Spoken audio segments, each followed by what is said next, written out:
Հարգելի Հոբելյար Լիլիթ, ազգային ժողովի մեծարգո նախագահ, օրենսդիր գործադիր իշխանության հարգելի ներկայացուցիչներ, հարգելի դեսպաններ, հարգելի փորձագետներ, ուրախ եմ այսօրվա մեր հանդիպման համար եւ ողջունում եմ բոլորիդ եւ իհարկե չեմ կարող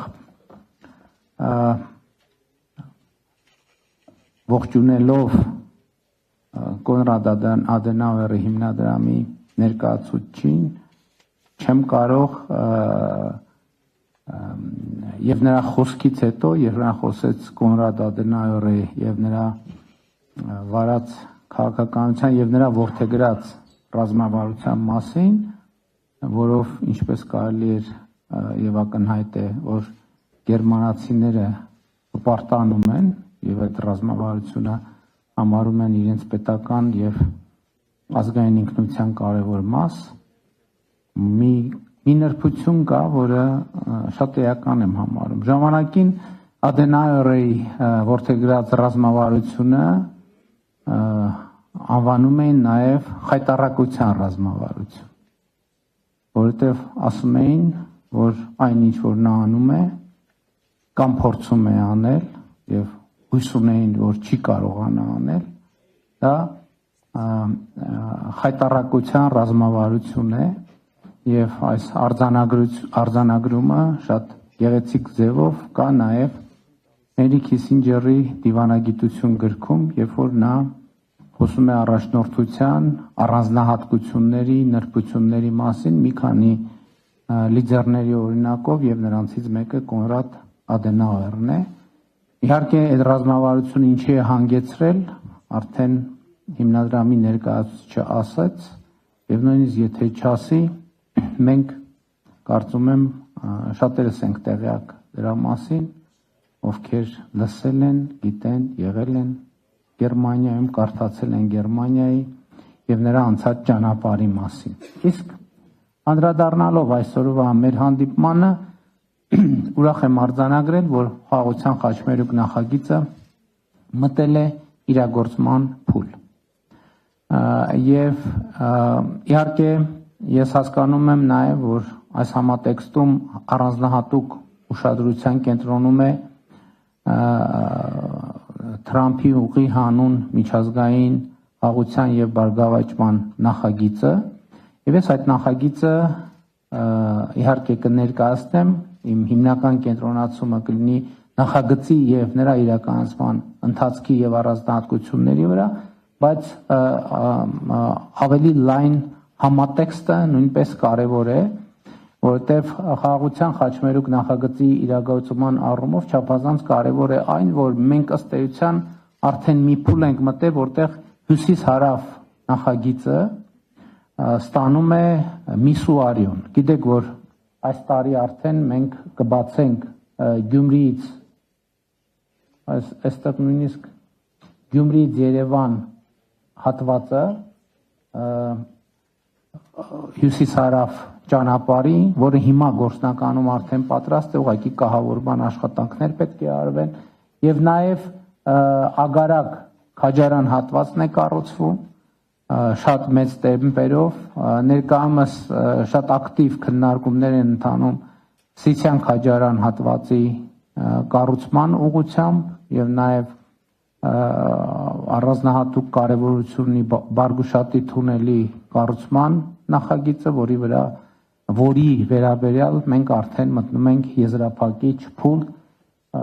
Այս համատեքստում չափազանց կարեւոր եմ համարում, որ ի վերջո տեղի ունեցել մեկ այլ պատմական իրադարձություն Հայաստանի անկախությունից ի վեր ըստ էության առաջին անգամ Ադրբեջանի երկաթուղով բեռներ են մտել Հայաստանի Հանրապետություն, Ռուսաստանից եւ Ղազախստանից, իհարկե առայժմ Վրաստան, Հայաստան, Ադրբեջան, Վրաստան, Հայաստան երթուղով, ինչպես կարող եք տեսնել, խորհրդային ժամանակներում մենք Ադրբեջանի հետ ուղիղ երկաթուղային կապ ունեցել ենք Տավուշի մարզով եւ Սյունիքի մարզով, եւ նաեւ ուզում եմ մեր ուշադրությունը հրավիրել այն փաստի վրա, որ Հայաստանի Հանրապետությունը պատրաստակամություն է հայտնել հենց այսօր ապահովել բեռնատար մեքենաների տարանցումը Թուրքիայից ներողություն Մարգարայով, Կորնիձորով Ադրբեջան եւ հակառակ ուղղությամբ, ինչու ենք մենք հիմա այս առաջարկում, որովհետեւ այսօր այս ենթակառուցվածքը պատրաստ է։ Մնացած իհարկե բոլոր հատվածներում, որի մասին ես կխոսեմ, նույնպես մեր քաղաքական պատրաստակամությունը առկա է, բայց այդտեղ պարզապես դեռ ներդրումներ ունենք անելու։ Հիմա Թրամփի ուղի հանուն միջազգային խաղաղության եւ բարգավաճման կամ կարճ Trip Route նախագիծը իրականացնելու որ փուլում ենք մենք գտնվում եւ առաջիկայում ինչ է մեզ սպասվում այս ուղղությամբ։ Իհարկե գիտեք, որ նախագիծը մեկնարկել է, ստեղծվել է օգոստոսի 8-ի Վաշինգտոնի խաղաղության գագաթաժողովի արդյունքում եւ առաջին գործողությունը, որը մենք կանենք եւ մենք հիմա աշխատում ենք դրա վրա, որը նաեւ ցույց է տալիս, պիտի ցույց տա, թե ինչպես է իրականացվելու նախագիծը, այսպես ասած կանոնակարգման գրավոր բազա ստեղծելն է։ Ուզում եմ հիշեցնել, որ ըստ էության այդ բազայի ստեղծման առաջին փուլը Վաշինգտոնի հռչակագիրն է, որտեղ ընդհանուր շրջանակը նկարագրված է։ Հաջորդիվ ինչ է տեղի ունենալու։ Հաջորդիվ տեղի է ունենալու Հայաստանի եւ Միացյալ Նահանգների կողմից համատեղ իրավաբանական անձի ստեղծումը, որը հենց կլինի Trip ընկերություն կամ Trip Route ընկերություն անվան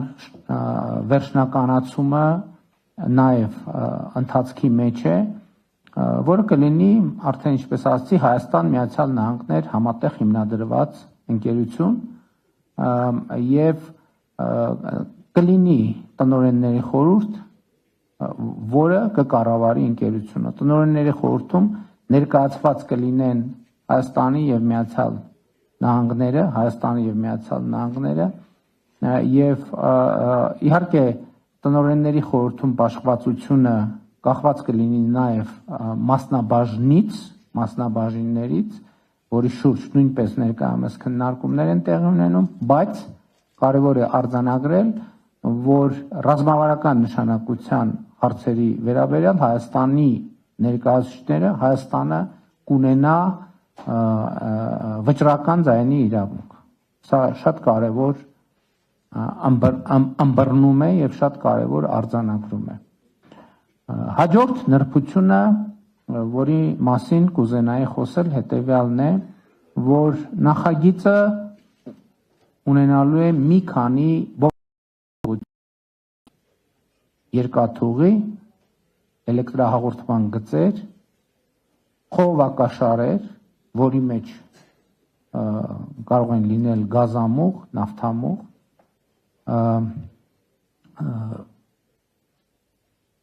մալուխներ, իհարկե նաև տրանսպորտային այլ հաղորդակցություններ, ճանապարհների մասին կլինի խոսքը։ Այստեղ ամենակարևոր արձանագրումը եւ շփոթունքը թերևս այն է, որ շատերը պատկերացնում են Trip Route նախագիծը որպես մի շերտ, մի տարածքում տեղի ունեցող կամ իրականացվող նախագիծ։ Իրականում իհարկե դա սկզբունքորեն նման բան բացառող հանգամանք էլ չկա, բայց գործնականում դա հնարավոր չի լինի իրականացնել։ Օրինակ երկաթուղու պարագայում, երբ որ մենք խոսում ենք երթուղիների մասին, երկաթուղու պարագայում վստահաբար կարելի է ասել, թե որտեղով է անցնելու երկաթուղին, դա մեր հարավային երկաթուղին է,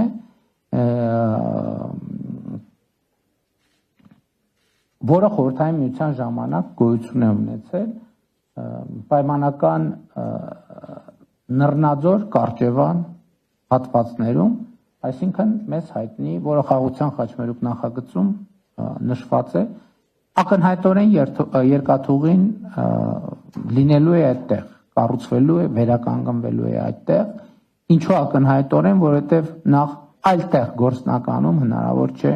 երկաթուղի ունենալ կամ եթե նույնիսկ պատկերացնենք, որ գործնականում հնարավորն է, տասնյակ անգամներով ավելի թանկ կլինի այդ երկաթուղին։ Բայց կա նաև ուրիշ հանգամանք, որ նրանք ովքեր տեղում եղել են, գիտեն, որ ռելիեֆային առումով տարածքը նույնիսկ երկաթուղու համար բավականին սահմանափակ է։ Եվ հնարավոր չի բոլոր ենթակառուցվածքները եւ նախագծերը իրականացնել այստեղում եւ հետեւաբար դա իհարկե տեխնիկա տնտեսական հետազոտության խնդիր է, օրինակ գազամուղերը, նավթամուղերը, էլեկտրահաղորդման գծերը կարող են իրականացվել այլ երթուղիներով, որոնք հենց տեխնիկատնտեսական եւ ինժեներական առումով առավել արդյունավետ եւ նպաստավոր կգտնվեն։ Այլ տեղեր ասելով նկատի ունեմ Հայաստանի Հանրապետության ցանկացած այլ տարածքով։ Սա մի կարևոր նրբություն է, որի մասին ուզում էի անպայման ընդգծել։ Հիմա հաջորդ հարցը կախված, որովհետեւ դա էլ է քննարկվում ու հիմնականում ներհայաստանյան դաշտում կապված տարածքների, որովհետև երկաթուղին պետք է լինի գետնի վրա, խողովակը պետք է լինի գետնի վրա, ամեն ինչ պետք է լինի գետնի վրա, շատ կարևոր մի հարց է, հարց կա, թե ինչպիսի է լինելու հողի այդ շերտի կամ շերտերի կարգավիճակը, եւ որպեսզի մի քիչ ավելի ինտերակտիվ լինի այս հարցադրումը, ես վերաձևակերպեմ այն ինչ փորձ է արվում ներկայացնել կամ հարցադրել անդիմադիր քաղաքական եւ փորձագիտական շրջանակներում։ Արդյոք Հայաստանի Հանրապետության որևէ ինստիտուտ, որևէ սահմանափակում ունենալու է Հայաստանի Հանրապետության օրենսդրությամբ, սահմանադրությամբ եւ օրենսդրությամբ նախատեսված գործառույթային որևէ սահմանափակում ունենալու է այդ տարածքների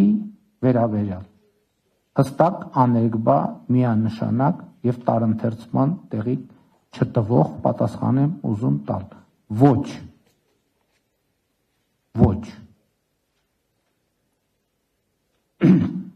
Սահմանափակումներ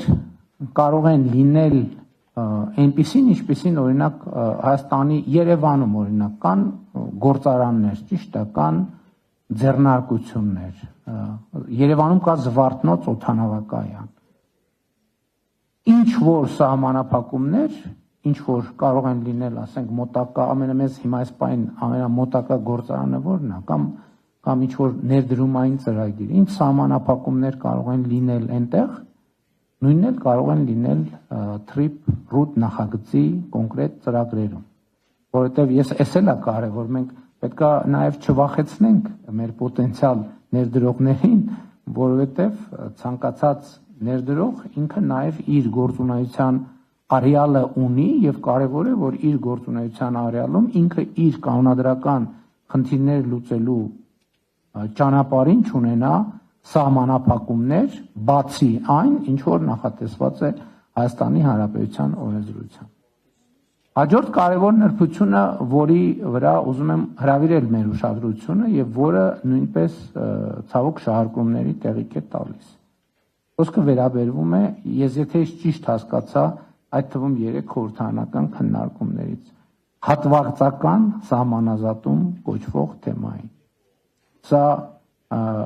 ուղիղ կապ ունի նախագծի հետ, որովհետև եկեք պատկերացնենք, որ այստեղով պետք է անցնի գազամուղ։ Այս հատվածում սահմանազատված չեն մեր սահմանները։ Եվ մեր սահմանազատման հանձնաժողովները մինչև օգոստոսի 8-ը ընդունել են պայմանավորվածություն են ձեռք բերել, ընդունել են որոշում, որ մեր սահմանազատման գործընթացը պետք է տեղի ունենա հյուսիսից հարավ։ եւ բայց մյուս կողմից առաջացել է նաեւ ենթակառուցվածքներ կառուցելու անհրաժեշտություն։ Հիմա ենթադրենք կամ ինչու ենթադրենք երկաթուղին, որը պետքա կառուցի, որը պետքա լինի երկաթուղու կառուցման նուղված առաջին գործողությունը։ Պետքա սահմանազատվի այն լայնությամբ, որը անհրաժեշտ է, որ երկաթուղին անցնի, կամ խողովակը, կամ մալուխը, կամ էլեկտրահաղորդման գիծը։ Եվ որպեսզի սա նաև այդ ենթակառուցվածքների աշխատանքի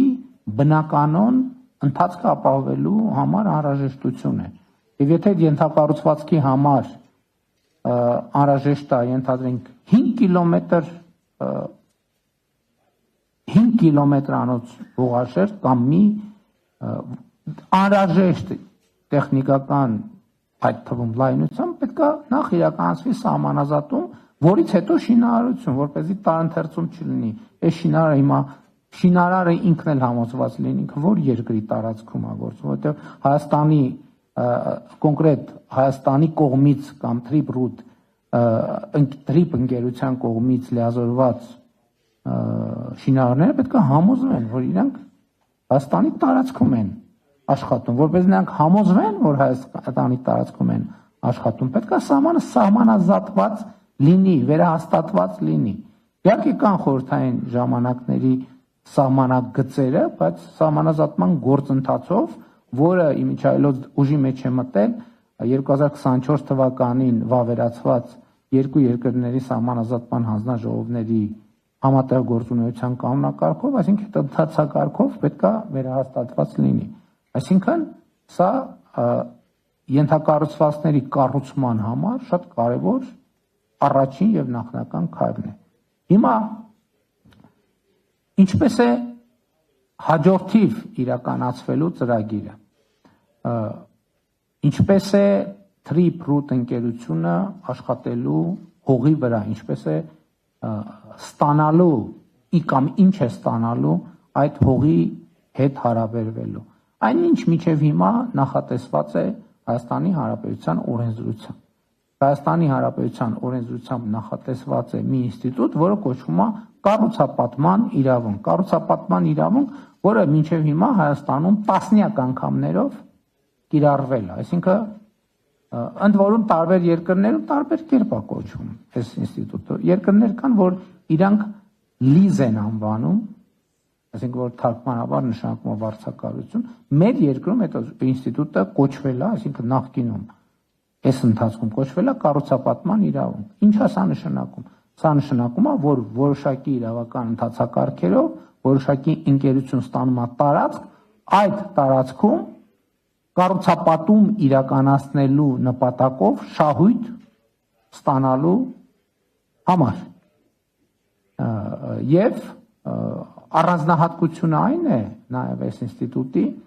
որ կառուցապատման իրավունքի ժամկետի ավարտից հետո այդ հողի վրա գտնվող գույքը դառնում է Հայաստանի Հանրապետության սեփականությունը։ Շատ կարևոր նրբություն է։ Բայց հողը միշտ է Հայաստանի Հանրապետության սեփականություն։ Այսինքն ինչ որ մենք կառուցապատման իրավունքով տալիս ենք, այդ հողը եղել է, կա եւ միշտ ընթացքում դրանից առաջ, դրանից հետո շարունակում է մնալ Հայաստանի Հանրապետության սեփականությունը եւ ինչպես արդեն ասացի, պետական որևէ մարմնի, որևէ գործունեության համար այդտեղ որևէ սահմանափակում չի իրականացվում Հայաստանի Սահմանադրությամբ եւ օրենսդրությամբ նախատեսված կարգով։ Հիմա երկու տարբերակ կա, կառուցապատման իրավունքը նախատեսվում է ժամկետով։ Հիմա հաջորդ խնդիրը ժամկետի հարցն է եւ հիմա քննարկվում է երկու սցենար՝ 99 տարվա սցենարը եւ 49 տարվա սցենարը։ Ինչի հետ է կապված ժամկետը կամ ժամկետների կարգավերումը ինչի հետ կարող է կապված լինել, որովհետեւ ինչպես կռահեցիք, այդտեղ ներդրումներ են արվելու եւ ներդրողը պետք է ունենա որոշակի երաշխիք, որ իր ներդրումները հետ է ստանալու շահույթի որոշակի մարժայով։ Եթե մենք օրինակ ասենք, որ 5 տարով ենք տալիս այդ հողը, ոչ մեկ ներդրում չի անի, որովհետև անիրատեսական է 5 տարում այդքան ներդրած գումարը ետ ստանալ։ Սա շատ կարևոր նրբություն է եւ հիմա այդ քննարկումներն են, ընդ որում այդ քննարկումներին մեր վերաբերմունքը այսպես ասած տեխնիկա տնտեսական է կամ ֆինանսա տնտեսական է։ Այսինքն ստեղ մենք քաղաքական կոմպոնենտ չենք տեսնում մի պարզ պատճառով, չկա այդտեղ քաղաքական կոմպոնենտ, այնտեղ կա ֆինանսական կոմպոնենտ, ով ինչքան է ներդնելու եւ որն է հաշվարկը, թե ինչքան ժամանակում այդ ներդրումները կարող են հետ ստացվել որոշակի շահույթով։ Ես էլ ասեմ, որովհետեւ մեր իրականության մեջ երբեմն պարզվում է, որ նման նրբություններին անդրադառնալու անհրաժեշտություն կա, մարդիկ սովորաբար ներդրում անում են այդ գումարը եւ գումարած որոշակի տրամաբանական տոկոսով շահույթ հետ ստանալու համար։ Աշխարհում ներդրման ուրիշ մեխանիզմ գոյություն չունի պարզապես։ Հիմա ուրիշ հարց։ Trip Root կամ Trip ընկերությունը ինքը Հայաստանի եւ Ամերիկայի Միացյալ Նահանգների կողմից ձևավորված համատեղ ձեռնարկություն է, բայց ինքը այսպես ասած լայն պրոֆիլի քաղաքական պայմանավորվածությունը իրականացնելու պրոֆիլի ձեռնարկություն է։ Ինքը պրոֆեսիոնալ չէ երկաթուղու,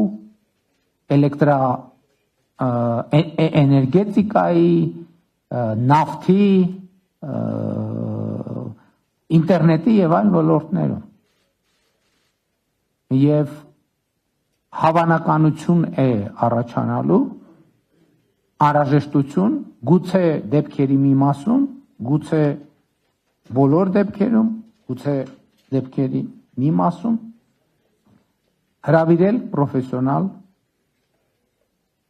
ներդրողների, ովքեր տիրապետում են այդ գործին, ինչպես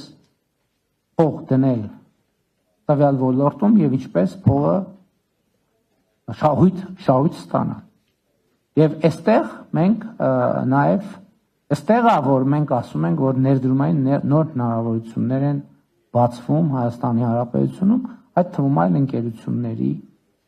համար եւ իհարկե մենք ամեն դեպքով պետք է քննարկենք Trip ընկերության շրջանակներում, Trip-Root-ի շրջանակներում, թե որտեղ ինչ մոդել են կընտրում, որովհետեւ պետք է գնահատվի կարողությունները, պետք է գնահատվի ֆինանսական հնարավորությունները եւ պետք է ամեն դեպքով կայացվի որոշում։ Բայց ելի ուզում եմ ընդգծել եւ իմիջայլով սա Վաշինգտոնի օգոստոսի 8-ի հռչակագրի մեջ ընդգծված է, որ Հայաստան եւ Միացյալ Նահանգները կքննարկեն երրորդ կողմերի ներգրավվածության շրջանակը։ Սա սրա մասին է, թե մենք պետք է քննարկենք, թե ինչ երրորդ ընկերություններ կարող են մասնակցել, ինչ հիմունքներով, եւ այստեղ ուզում եմ ընդգծել, որ այստեղ որևէ ներդրողի ներգրավման համար պետք է համաձայնություն Հայաստանի եւ Միացյալ Նահանգների միջեւ։ Սա ասում եմ նաեւ դրա համար, որովհետեւ մեր իրականության մեջ նաեւ քննարկում են սցենարներ, որոնք ներկայացնողների կարծիքով ռիսկեր են պարունակում Հայաստանի Հանրապետության համար։ Բոլոր ռիսկերը կառավարելու բոլոր գործիքները ունեն։ Ուզում եմ ընդգծել նաեւ հետեւյալ ընդգծումը անել, որ Trip-Root նախագիծը Հայաստան Միացյալ Նահանգներ երկկողմ նախագիծ է, բայց արդյոք այս թեմայի հետ կապ ունի Ադրբեջանը։ Այո, այս թեմայի հետ կապ ունի Ադրբեջանը, որովհետև ինչպես տեսնում եք, եւ երկաթուղին, եւ գազամուղ, նավթամուղ, էլեկտրահաղորդման գծեր, մենք ըստ էության, եթե խոսում ենք արևելք, արևմուտք երթուղու մասին, այսինքն մենք կարող ենք երկաթուղի կառուցել, բայց եթե այդ երկաթուղին չմիանա Ադրբեջանի երկաթուղուն, չի աշխատի այդ երկաթուղին։ Ինքը նախկինում եղել է այդ երկաթուղին եւ իրադրության քաղաքական իրադրության բերումով ընթացքում զրոյացել է եւ հետո գիտեք ինչա տեղի ունեցել։ Այսինքն նախագիծը ինքը երկում Հայաստան Միացյալ Նահանգները, բայց ընդհանուր ըմբռնումը սա պետք է մեզ որպեսզի մենք ինտեգրենք մեր նախագծերը Ադրբեջանի նախագծի հետ։ Իհարկե համատեքստում պարզ է, որ Ադրբեջանի հետաքրքրությունը Ադրբեջանի արևմտյան շրջանների եւ Նախճեվան ինքնավար հանրապետության միջև կապի մասին է, որ էլի հռչակագրում ընդգծված է, մեր հետաքրքրությունը նաեւ Հայաստան կապի մասին է Ադրբեջանի տարածքով, ընդ որում կարող է այդտեղ Ադրբեջանի տարածքով հետագայում բիզնեսը ինքը գուցե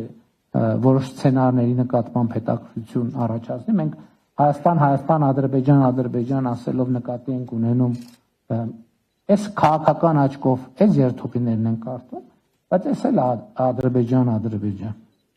այս էլ Հայաստան եւ այլն եւ այդպես շարունակ։ Հիմա շատ կարեւոր մի առանձնահատկություն կա երկաթուղու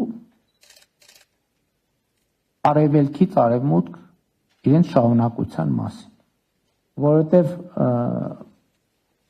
մեր ընկալումը այն է եւ մեր ցանկությունն այն է, որ Ադրբեջանից մտնելով Մեղրից Նախճեվան, հետո շարունակությունը Երազ, շատ կարևոր է նաեւ այս երկաթուղին մինչեւ Թուրքիայի սահման ախուրիկ շահագործելու համար, այստեղ մենք ունենք կտոր, որը վերականգնման ենթակա է նույնպես շատ կարճ կտոր եւ մենք արդեն իսկ սկսել ենք զբաղվել դրանով։ Իհարկե գաղտնիք չկա, որ Թուրքիայում սկսվել է Ղարս Դիլիջու, այսինքն Ղարսից դեպի Նախճեվան տանող երկաթուղու կառուցումը, բայց նաեւ ուզում եմ ընդգծել, որ մենք դիրքորոշումը, որը մենք կիսում ենք մեր գործընկերների հետ, հետեւյալն է, որ այս դարակազմիկ շրջադարձը Վաշինգտոնի խաղաղության գագաթաժողովը հնարավորություն է, որպեսզի այստեղ մի քանի միլիարդ դոլար չծախսվի այն պարագայում, երբ շատ ավելի փոքր ներդրումներով այդ նույն երթուղին ըստ էության հնարավոր է լինելու ապահովել ախուրիկ երասխ երթուղով եւ իհարկե մենք աշխատում ենք այս ուղղությամբ նման ըմբռնում եւ համաձայնություն ձևավորելու համար։ Նաեւ ուզում եմ հիշեցնել, որ Վաշինգտոնի հռչակագրով նախատեսված է երկու երկրների Ադրբեջանի եւ Հայաստանի միջև հաղորդակցությունների բացումը ներքին, այսինքն Հայաստանից Հայաստան-Ադրբեջանի տարածքով, Ադրբեջանից Ադրբեջան-Հայաստանի տարածքով, երկկողմ, այսինքն Հայաստանից Ադրբեջան, Ադրբեջանից Հայաստան եւ միջազգային փոխադրումների համար, այսինքն Հայաստանից Ադրբեջանի տարածքով երրորդ երկրներ եւ Ադրբեջանից Հայաստանի տարածքով երրորդ երկրներ, որը շատ էական նրբություն է։ Հիմա այն հարցի վերաբերյալ, որը վերջերս շատ քննարկումների առարկա դարձավ, ասվում է, որ այս նախագծերը պետք է իրականացվեն Ադրբեջանի համար ընդունելի պայմաններով։ Ու պարզավոր մենք էլ ասում ենք, որ պետք է իրականացվի Հայաստանի համար ընդունելի պայմաններով։ Բայց այս խնդիրը լուծված է, որտեղ հենց Վաշինգտոնի գագաթաժողովի ամբողջ նպատակը եւ իմաստը այն էր, որ Հայաստանը եւ Ադրբեջանը նախագահ Թրամփի ներկայությամբ, ով իր ստորագրությամբ ամրագրեց այդ պայմանավորվածությունը որպես վկա, արձանագրեն, թե որոնք են իրենց համար ընդունելի պայմանները։ Եվ դա արձանագրված է Վաշինգտոնի հռչակագրի 3-րդ կետում։ Այնտեղ գրվածի տակ կա եւ Ադրբեջանի եւ Հայաստանի ղեկավարների ստորագրությունը, այսինքն եւ Հայաստանի եւ Ադրբեջանի համար այդ պայմանները ընդունելի են։ Այդ պայմաններն են երկրների այն շորացի, ինչ սկզբունքներով պետքա գործեն։ Պետքա գործեն երկրների ինքնիշխանության, տարածքային ամբողջականության, իրավազորության եւ փոխադարձության հիման վրա։ Իհարկե Վաշինգտոնի հռչակագրի արդեն 5-րդ կետում խոսվում է նաեւ սահմանների անխախտելիության մասին Ալմատիի հռչակագրի հիման վրա։ Հարգելի ներկաներ, ես նախ ուզում եմ եւս մեկ անգամ ընդգծել այս շրջադարձային փոփոխությունների համատեքստում նախագահ Թրամփի առանձնահատուկ դերը, որովհետև իհարկե նախորդող շրջանում բավական դրական ընթացք ուներ, չնայած նաև տեսանելի բարդություններով Հայաստան-Ադրբեջան խաղաղության գործընթացը եւ նախագահ Թրամփի անձնական ներգրավվածություններ այն վճռական գործոնը, որը հնարավորություն տվեց, որպեսզի մենք կարողանանք այս համաձայնությանը հասնել եւ նաեւ պիտի ասեմ, որ ասել եմ 3 խորհրդանում կամ նախորդ օրը, որ մեր ժամանակացույցը հետեւյալն է. մինչեւ տարվա վերջ ամփոփել իրավական կամ կանոնադրական խնդիրները արդեն ձևակերպված տեքստով 2026 թվականի առաջին կեսին ընդունել դրանից բխող բոլոր որոշումները համատեղ ձեռնարկության հիմնադրման կառուցապատման իրավունքի կառավարության եւ մյուս ինստիտուտների համար ենթադրվող որոշումները եւ 2026 թվականի երկրորդ կեսին արդեն սկսել բուն շինարարական աշխատանքները որտեղից սկսել, որը շուտ կստացվի։ Ես ուզում եմ չթաքցնել նաև, որ Կոպենհագենում Ադրբեջանի նախագահի հետ մենք քննարկում էինք նաև այս հարցը եւ կարծես թե եկանք ըմբռնման, որ գուցե թե ամենաարագ իրականացվողը էլեկտրահաղորդման գծերի եւ գազամուղի կառուցումն է, բայց դա նախնական քննարկում էր եւ հետագա քննարկումների ընթացքում դա ավելի կկոնկրետացվի եւ հասկանալի կդառնա։ Ընդհանուր առմամբ պիտի իմ ընկալումը ասեմ, ես որևէ կասկած չունեմ, ոչ մի բան չի խանգարում նախագծի իրականացման։ Ոչ մի բան չի խանգարում, որովհետեւ բոլոր այն խնդրահարույց հարցերը հասցեագրված են Վաշինգտոնի հռչակագրում եւ մեզ մնում է ընդամենը իրագործել համաձայնությունը, իսկ համաձայնությունը չիրագործելու մոտիվացիա որևէ մեկը չունի։ Հիմա ինչ ազդեցություն կարող է սա ունենալ մեր տարածաշրջանի վրա, ինքը նախ պետք է ասել, որ եւ պատճառ է եւ վերջնարդյունք է։ Վերջնարդյունք է, կարևոր վերջնարդյունք է խաղաղության գործընթացի, բայց նաեւ կարևոր պատճառ է եւ կարևոր հիմնավորում է երկարատև խաղաղության։ Որտեւ երբ որ ասում ենք երկարատև խաղաղություն, դա հասկանալի է որպես քաղաքական արձանագրում, բայց երբ որ մենք ուզում ենք դիտարկել երկարատև խաղաղության գործիքները, մեխանիզմները, երաշխիքները, որտեղ երաշխիքների մասին շատ է խոսվում։ Այն ինչ որ նկարագրեցի, այդ ամեն ինչը դրանից ավելի ուժեղ երաշխիք չի կարող լինել, որովհետև դա նշանակում է, որ չի լինելու մեր տարածաշրջանում ուժ, որը հետաքրքրված կլինի տարածաշրջանի ապակայունացման, որովհետև մի նախագիծ է, որը ձեռնտու է բոլորին, որը օգուտներ է բերում բոլորին։ Շատ մեծ նույնիսկ խաղաղության խաչմերուկ նախագծի ներկայացման ժամանակներում շատ մեծ քննարկում եւ կոնկրետեսություն կար, թե ինչպիսին կլինի այս նախագծի վերաբերյալ մասնավորապես Վրաստանի, Իրանի Իսլամական Հանրապետության, Ռուսաստանի Դաշնության արձագանքը եւ դիրքավորումը։ Եվ ես հենց օգոստոսի 8-ից հետո կարծիք հայտնեցի, որ օրինակ Ռուսաստանի Դաշնությունը այս նախագծի իրականացմամբ ամենահետաքրքրված կողմերից մեկն է եւ իմ այս գնահատականը ընդունվեց հոռետեսությամբ, բայց մենք տեսանք, որ Ադրբեջանը Վաշինգտոնի համաձայնությունների արդյունքում ապաշրջափակված Հայաստանի համար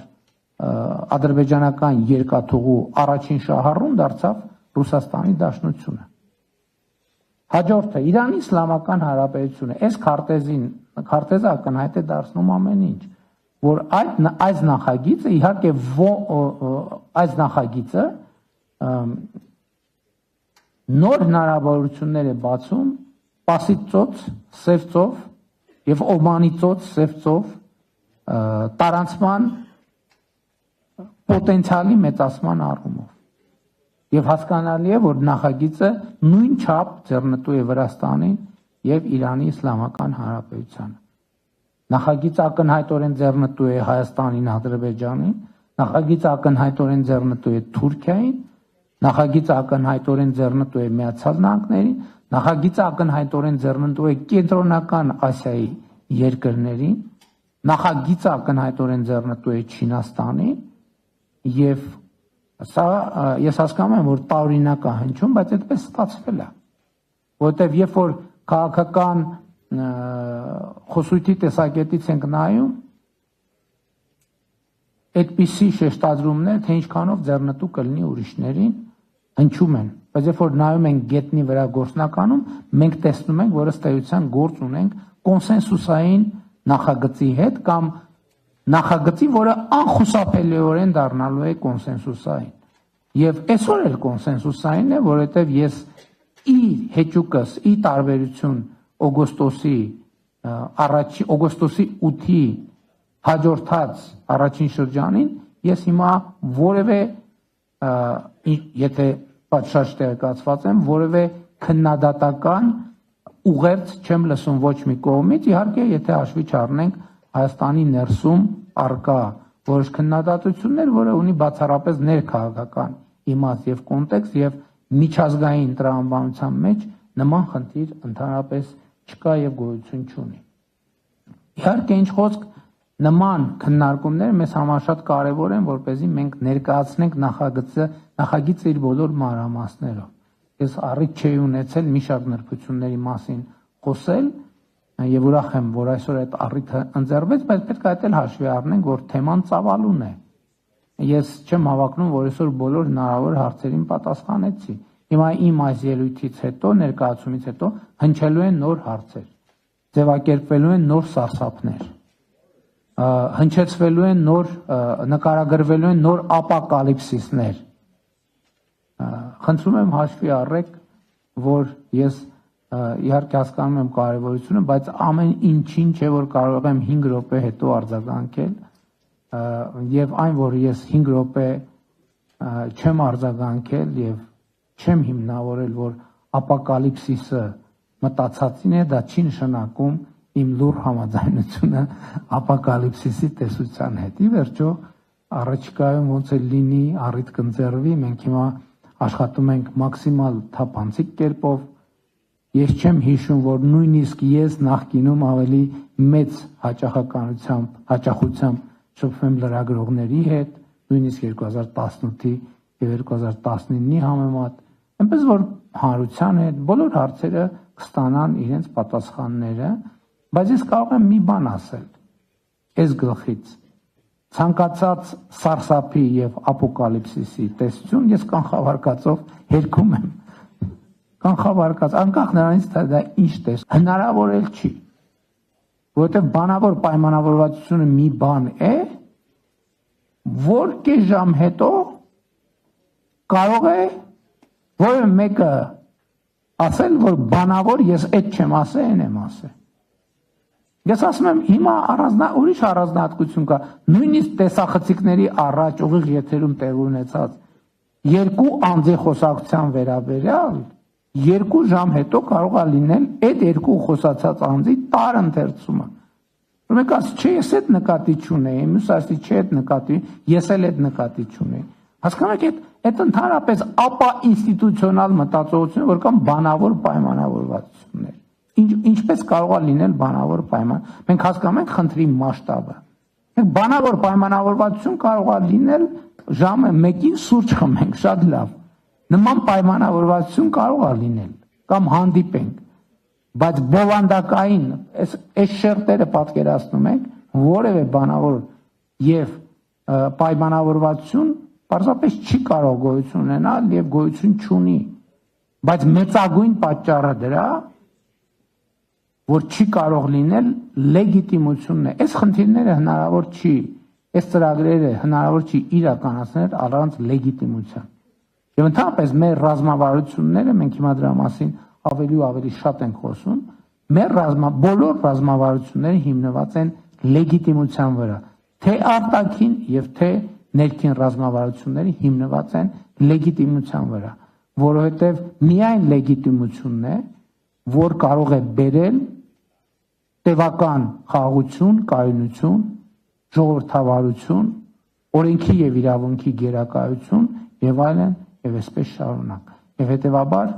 ցանկացած ոլորտում ինչ որ մենք իրականացնում ենք, մեր ելակետը եւ մեկնակետը լեգիտիմությունն է, որովհետեւ լեգիտիմությունն է միակ հուսալի ճանապարհը,